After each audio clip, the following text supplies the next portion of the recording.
मैं आज आपके लिए कुछ ऐसे पॉइंट बताने वाला हूँ जो लाइफ में बहुत इम्पोर्टेंट हैं।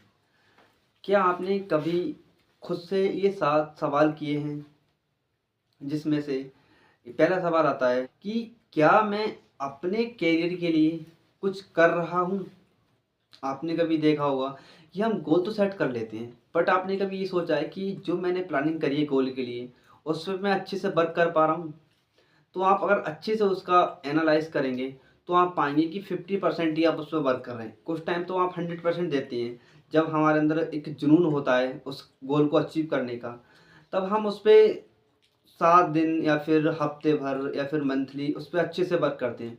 फिर कुछ दिन के बाद कुछ सिचुएशन ऐसी आ जाती है कि मोटिवेशन डाउन हो जाता है।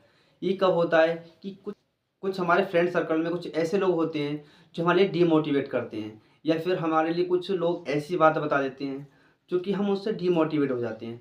बट आपको डीमोटिवेट नहीं होना है। आपने देखा होगा कि हर व्यक्ति जो भी सक्सेसफुल हुआ है, उसने किसी भी काम के लिए कंटिन्यू यानी कि कंसिस्टेंसी वर्क को किया है। तो आपको भी कंसिस्टेंस रखना होगा एंड पेशेंस रखना होगा। तभी आप अपने जो आपने गोल बनाया है उससे आप अच्छे से अचीव कर पाएंगे, टाइम पे अचीव कर पाएंगे। तो हमारा दूसरा पॉइंट आता है, मैं आलस क्यों कर रहा हूँ और अपना समय कहाँ बर्बाद कर रहा हूँ। आपने देखा होगा आजकल की जो न्यू जनरेशन है, सबसे ज़्यादा मेन प्रॉब्लम है कि वो अपना टाइम जाया कर रही है। सबसे ज़्यादा वो अपना टाइम बर्बाद कर रही है एज द सोशल मीडिया। आपने देखा होगा कि आजकल social media as the new generation के लिए बहुत एक टाइम वेस्ट प्लेटफॉर्म हो चुके हैं, सोशल मीडिया हो चुका है।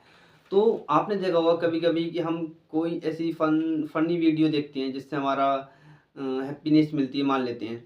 तो हम उससे कितने टाइम तक देख रहे हैं वो हमारे लिए कभी पता नहीं पड़ पाता। इसलिए आप ये चेक करें कि मैं आलस क्यों कर रहा हूँ और मैं अपना टाइम बर्बाद कहाँ कर रहा हूँ। ये भी चीज़ बहुत मैटर करती है। अपने आपने देखा होगा कि अगर हम किसी काम के लिए आलस करते हैं तो उसके लिए कंप्लीट नहीं कर पाएंगे, क्योंकि आलस कर कर गए तो हम उस काम के लिए कैसे ही कर पाएंगे। हमारा तीसरा पॉइंट आता है कि आपने अपने भविष्य का क्या प्लानिंग की है। आपने देखा होगा कि जो लोग सक्सेसफुल हुए हैं उन्होंने एक अपने गोल को प्लान करके ही गोल को अचीव किया है। कि किसी ने जैसे मंथली का मंथली का टारगेट बनाया, फिर ईयरली का, फिर मतलब 5 ईयर का, इस तरह से उन्होंने अपने प्लान किया है, तब जाके वो गोल को अचीव कर पाए हैं। तो आपको भी प्लान करना पड़ेगा कि किस टाइम मुझे क्या करना है, किस टाइम मुझे स्टडी करनी है, किस टाइम मुझे अपना और कोई काम करना है। तो आपके लिए प्लानिंग के साथ ही वर्क करना पड़ेगा, तब आप गोल के लिए अचीव कर पाएंगे। हमारा चौथा पॉइंट आता है कि मेरे लिए कौन सी एक न्यू स्किल सीखनी चाहिए जो मुझे लाइफ में काम आने वाली है। आपने देखा होगा कि हर किसी का एक इंटरेस्ट होता है किसी न किसी फील्ड में। तो आप अपने हिसाब से एक ऐसी स्किल का चुनाव करें जो आपको अपने एज द फ्यूचर के लिए आपके लिए इम्पोर्टेंट हो। तो आपके लिए एक स्किल चॉइस करें कि आप मुझे ये स्किल सीखना है और मुझे इन फ्यूचर इससे बहुत बेनिफिट होने वाला है, तो आप उसके लिए सीखिएगा।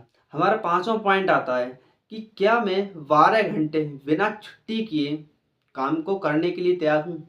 आपने देखा होगा कि सक्सेस अगर आपको जल्द ही चाहिए यानी कि टाइम से, आपने देखा होगा कि ये जो एलोन मस्क हैं उन्होंने एक एग्जांपल दिया है, अगर आपके लिए 10 साल का गोल और 1 साल में अचीव करना है तो आपको प्लानिंग बहुत ज़बरदस्त करनी पड़ेगी। आपको अपने टारगेट को हाई करना पड़ेगा, तब आप अपने गोल के लिए टाइम से पहले अचीव कर पाएंगे। तो आपके लिए क्या आपने देखा, क्या आप 12 घंटे काम करने के लिए तैयार हो? अगर हाँ है, अगर आपका शब्द हाँ है, तो आप ईज़िली अपने टारगेट को हिट कर सकते हैं। हमारा 6 पॉइंट आता है, मेरी उम्र कितनी हो गई है और मैंने आज तक क्या अचीव किया है, क्या मैंने हासिल किया है। तो आप अपने आप अपनी उम्र के हिसाब से देखें कि आपकी जो भी एज हो गई है, जैसे 18, 17, 20, 22, 25 जो भी है, तो आप अपने हिसाब से देखिएगा कि आपने जो आपकी एज हो गई है उसके हिसाब से आपने क्या अचीव किया है। आपने देखा होगा कि जब न्यू ईयर आती है ना, तो हमारे अंदर एक जुनून होता है कि हाँ, मैं एक टारगेट बनाऊंगा, एक न्यू गोल सेट करूंगा और बहुत अच्छे से प्लानिंग करूंगा और फिर उसके लिए अचीव करूंगा। बट जैसे जैसे मंथ के दिन कम होते जाते हैं, वैसे वैसे हमारा मोटिवेशन डाउन होता चला जाता है। ऐसा क्यों होता है कि जो हम अपनी एनर्जी होते हैं ना, वो सबसे ज़्यादा हम अपनी प्लानिंग करने में वेस्ट कर देते हैं। तो आप मैं ये नहीं बोला कि प्लानिंग नहीं करनी चाहिए, प्लानिंग करनी चाहिए, बट आपको एक लिमिटेड प्लानिंग करनी चाहिए। हम क्या करते हैं, ओवर प्लानिंग कर लेते हैं। क्या कर लेते हैं, ओवर प्लानिंग। जैसे आपने देखा होगा कि आज मुझे 4 बजे उठना है, जबकि आप पहले से 6 बजे या फिर 6:30 बजे उठ रहे थे, तो ये एकदम से डिफ़िकल्ट हो जाता है। तो आपके लिए किसी हैबिट को डेवलप करने के लिए कम से कम कुछ टाइम कम करके करना होगा, कुछ टाइम के लिए कम करना होगा। जैसे अगर 6:30 बजे उठ रहे हैं, तो कल आप टारगेट बनाएं कि मेरे लिए 6 बजे उठना है, तो आप इजीली धीरे धीरे धीरे धीरे करके आप उस 4 बजे तक आ जाएंगे। तो इसलिए आपके लिए जो भी करें, बहुत इजीली करें।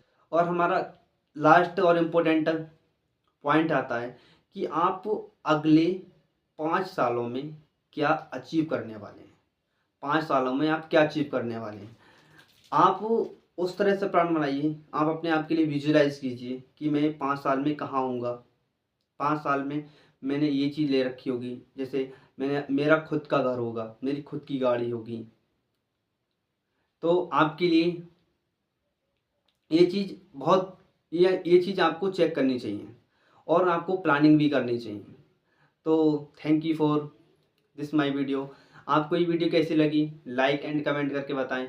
और हाँ, चैनल के लिए सब्सक्राइब करना ना भूलें। So thank you.